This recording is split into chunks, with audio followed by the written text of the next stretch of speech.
గుర్తులేదు.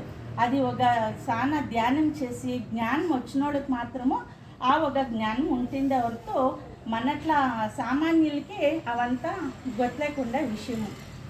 దీని ಬಗ್ಗೆ కృష్ణుడు అర్జునకి చెప్పిండది మీకు అంతా ಗೊತ್ತು. కురుక్షేత్ర కాలంలోగా నేను యుద్ధం చేసేలే అంట చెప్పినప్పుడు కృష్ణుడు ఏం చేస్తాడో, లేదప్ప నీ కర్తవ్యం నువ్వు చేయాలా, ఎవరును వాళ్ళ కర్తవ్యాలకి ఎగెనెస్ట్గా ఎవరునూ ఉండరాదు. వాళ్ళ కర్తవ్యాలు వాళ్ళ కర్మాలు చేయాలా. నువ్వు యుద్ధరంగ భూమికి వచ్చిన బిడ్డ నువ్వు అది చేయాలా అంట చెప్తాడు.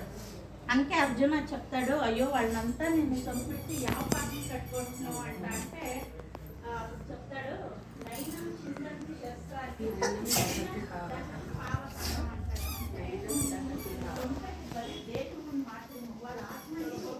ಯಾವುದೇ కారణంకి నువ్వు ఏమి చేసే కయ్యలేదు. ఆత్మము ఒక నీళ్ళలో వేస్తేను నానేలే, కత్తిలో కట్ చేస్తేను కట్ అయ్యలేదు, గాడిలోగా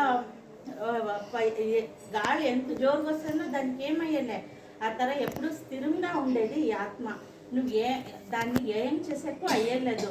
సో నువ్వు వాళ్ళని చేస్తూ ఉండేది, సంహరిస్తూ ఉండేది వాళ్ళ దేహంనే వరకు. నువ్వు వాళ్ళని ఆత్మని ఏమీ చేసేకు అయ్యలేదు. నీ కర్తవ్యం నువ్వు చెయ్యి అంట 18 అధ్యాయాలు నువ్వు చెప్పిండాడు. అది ఎంత ఒక అజ్ఞానం, ఒక చిన్న కూసు